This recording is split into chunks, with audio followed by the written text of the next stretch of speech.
بسم اللہ الرحمن الرحیم رب اشرح لی صدری ویسر لی امری واحلل عقدۃ من لسانی یفقہوا قولی۔ السلام علیکم ورحمۃ اللہ۔ ابھی تک ہم نے 3-4 پوائنٹس پڑھ لیا عربی گرامر میں، تو انہی کو ہم ریوائز کریں گے اس ویڈیو میں۔ سب سے پہلے ہم نے دیکھا تھا جو لفظ ہوتا ہے اس کی 3 اقسام ہوتی ہیں: اسم، فعل اور حرف۔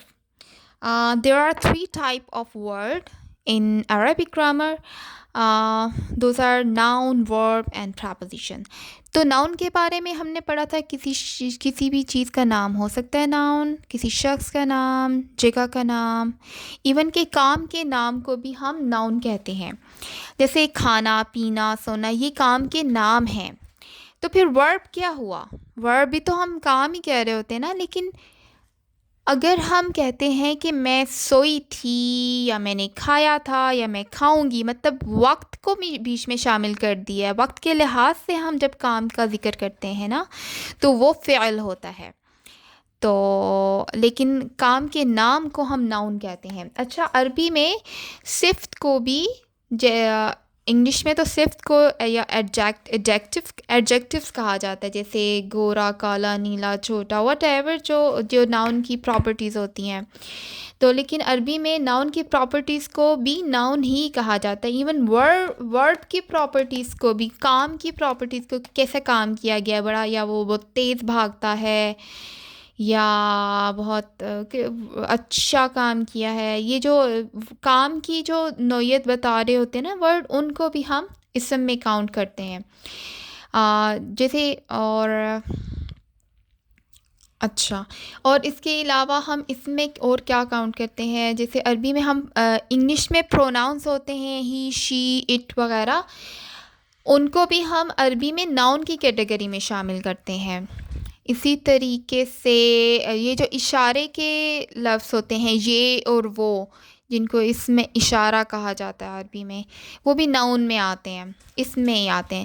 تو فی الحال ہم نے صرف یہ یاد رکھنا ہے کہ ناؤن بھی کسی بھی چیز کا نام ہو سکتا ہے، ٹھیک ہے؟ پھر ہم مزید پڑھتے جائیں گے تو ہم یوز ٹو ہو جائیں گے کہ ناؤن میں کیا کیا آتا ہے۔ تو فعل کا ہمیں پتہ چل گیا، فعل verb is a word stick in time. اور حرف کے بارے میں یا پراپوزیشن کے بارے میں ہمیں پتہ ہے کہ یہ وہ حرف ایک ایسا لفظ ہوتا ہے جیسے کا، کے، میں سے، جو اکیلے میں اس کا کوئی لفظ کا کوئی مطلب نہیں ہوگا جب تک اس کے ساتھ اور لفظ نہیں جڑے ہوئے ہوں گے، ٹھیک ہے؟ تو ان ساروں کو ہم پڑھیں گے بعد میں، لیکن ہم نے ڈیسائیڈ کیا تھا کہ ہم ناؤن کو پہلے پڑھیں گے۔ تو ناؤن کے بارے میں مزید پڑھنے سے پہلے میں نے ایک بات آپ کو بتائی تھی، جیسے یہ ایک میں نے ناؤن لکھا ہے قلمٌ۔ وہ بات یہ تھی کہ اسم کے آخری حرف پر بائی ڈیفالٹ 2 پیش ہوں گی، پیش کو دمہ بھی کہتے ہیں، دمہ، تو وہ 2 پیش ہوں گی، ٹھیک ہے؟ اور اگر اس میں زیر یا زبر آ رہی ہے، 2 پیش نہیں دکھ رہے، زیر یا زبر آ رہی ہے تو وہ کسی وجہ سے آ رہی ہوگی، وہ ہم پڑھیں گے آگے انشاءاللہ۔ تو بس ہم نے یہ یاد رکھنا ہے کہ آخر میں تنوین ہوتی ہے اسم کے آخر میں، لیکن بائی ڈیفالٹ وہ 2 پیش ہوں گی۔ اچھا، ایک تنوین کے بارے میں بتا دوں، 2 پیش، 2 زیر یا 2 زبر ہو، ان ساروں کو تنوین ہی کہا جاتا ہے جب 2 ہوتا ہے۔ اچھا، لیکن ایک بات یہ کہ جیسے اب قلمٌ سے اگر میں اس کے شروع میں لگا دیتی ہوں، 1 منٹ، قلمٌ کے شروع میں اگر میں ال لگا دیتی ہوں، اور ال ہم لگاتے کیوں ہیں وہ ہے الگ ٹاپک، مگر اچھا اگر ال لگا دیتی، جیسے ہم عربی میں انگلش میں کہتے ہیں نا آ پین، تو اس کا مطلب ہوتا ہے کہ کوئی بھی پین ہو سکتا ہے، لیکن ہم جب دا پین کہتے ہیں تو اس کا مطلب ہے کہ کسی خاص پین کی میں بات کر رہی ہوں۔ آ پین ہوتا ہے ہمارا نکرہ اور انڈیفینٹ ناؤن، اور دا پین ہمارا ہوتا ہے ڈیفینٹ ناؤن، یا اسے معرفہ کہتے ہیں۔ تو اب میں یہ بتانا چاہتی ہوں کہ اگر اسم کے شروع میں آپ نے ال لگا دیا تو پھر اس کی تنوین ختم ہو جائے گی۔ اب دیکھیں، قلمٌ سے جب میں نے القلم لکھا تو پھر تنوین ختم ہوگی، صرف 1 پیش رہ گیا۔ تو میرا کہنے کا مطلب یہ ہے کہ کسی بھی اسم میں تنوین اور ال اکٹھے نہیں آئیں گے، اور یہ بات جب مجھے پتہ چلی تو مجھے بہت مزہ آیا، کیونکہ میں نے اس بات کو کبھی غور نہیں کیا تھا پہلے کہ تنوین اور ال کبھی اکٹھے آ رہے ہیں۔ اب آپ قرآن پڑھتے ہوئے دیکھیے گا کہ کبھی بھی القلمن نہیں ہوگا، یا تو قلمن ہوگا، قلمن یا قلمن ہوگا، یا پھر القلم ہو جائے گا۔ تو یہ بات خاص ہے جو آپ کو دھیان میں رکھنی ہے، ٹھیک ہے۔ اچھا، اگر یہ قلمن بھی ہوتا ہے نا تو پھر یہ القلم ہو جائے گا، اور اگر یہ قلمن ہے تو یہ پھر القلمی ہو جائے گا۔ مطلب تنوین اور ال کو اکٹھے نہیں لاتے اسم میں۔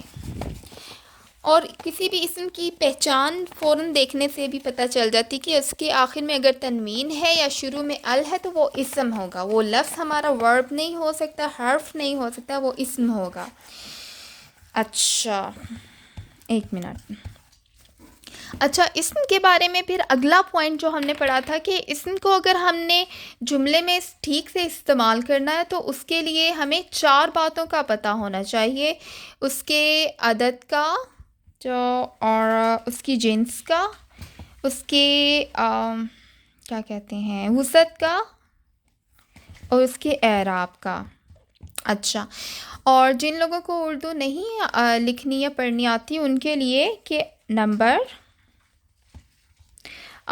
جینڈر، ٹائپ کے مطلب کہ ڈیفینٹ ہے، معرفہ ہے یا نکرہ ہے، ڈیفینٹ ہے یا انڈیفینٹ ہے، اور اعراب، اسٹیٹس کیا چیز ہوتی ہے، یہ ہمارے لیے نئی چیز ہے اور بہت انٹرسٹنگ چیز ہے، and it's like just like a backbone of Arabic grammar. تو انشاءاللہ ان سارے ٹاپکس کو ہم کور کریں گے۔ اچھا، اب ہم سب سے پہلے عدد کے بارے میں جانتے ہیں کہ عدد کیا چیز ہوتے ہیں، ٹھیک ہے۔ Number, gender, type, status are the 4 points which we should know about the noun if we want to use in sentences. اچھا، عدد کے بارے میں ہم نے یہ پڑھا تھا کہ عدد یا نمبر، جب کوئی چیز ایک ہوگی تو ہم واحد کہیں گے، اور اگر چیز ہماری 2 ہوئیں تو پھر ہم مثنیٰ کا لفظ استعمال کرتے ہیں، اور اگر 2 سے زیادہ چیزیں ہوں گی تو پھر ہم جمع کا لفظ استعمال کرتے ہیں۔ واحد کو ہم کہتے ہیں سنگولر، اور مثنیٰ کے لیے ہم ڈبل کہہ سکتے ہیں کہ 2 چیزیں ہیں، اگر 2 سے زیادہ چیزیں ہیں تو پھر پلورل،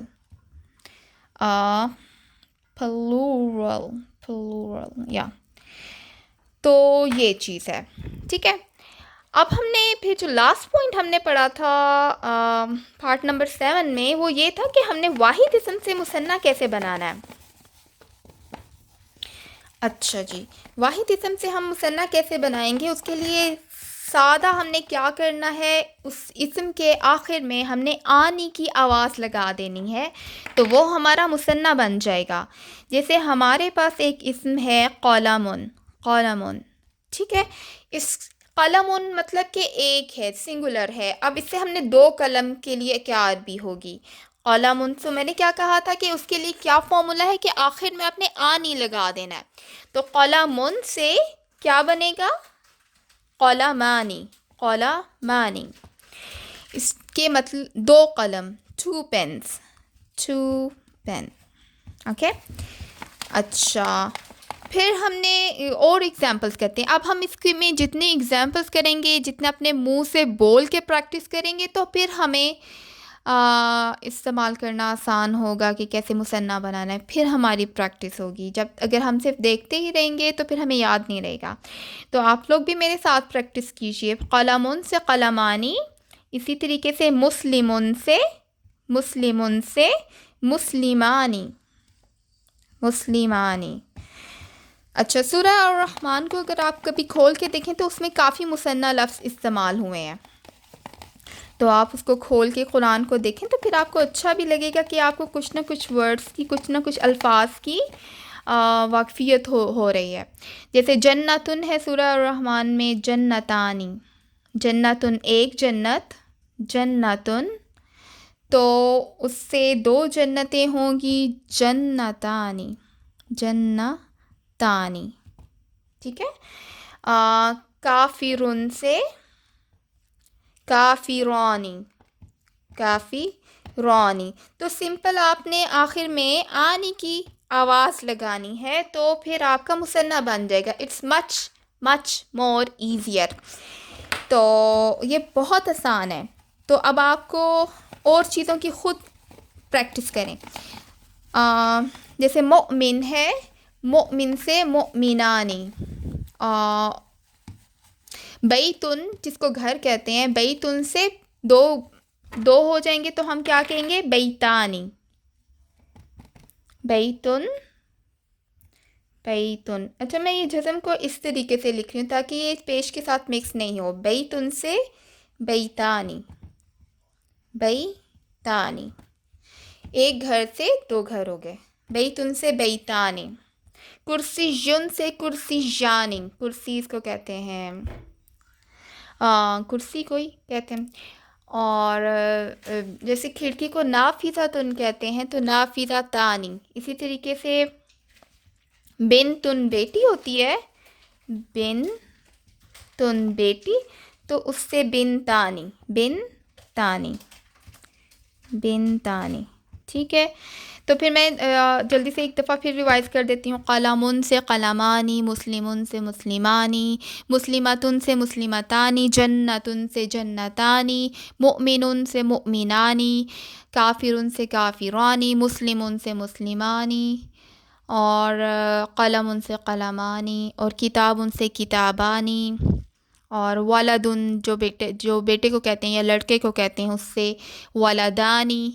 تو سورہ الرحمن کو میں آپ کو کہہ رہی ہوں کہ آپ اس کو کھول کے دیکھیے گا کہ اس میں مثنیٰ لفظ استعمال ہوئے ہیں. اچھا کچھ لفظ تو ایسے ہیں کہ جیسے سلمان ہو گیا، اس طرح کے جو لفظ ہوتے ہیں ان کے آخر میں ویسے ہی آن لگا ہوتا ہے تو اس کا مطلب نہیں ہے کہ وہ ہے مثنیٰ ہے. جیسے عرفان، سلمان اور فرقان، وہ نام ہی ایسے ہیں، اس کا مطلب یہ نہیں ہے کہ یہ مثنیٰ ہے. تو بس اتنا ہی تھا آج کا ٹاپک.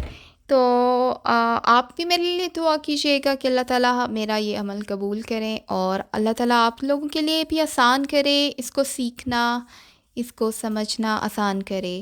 جزاک اللہ خیر. Thank you.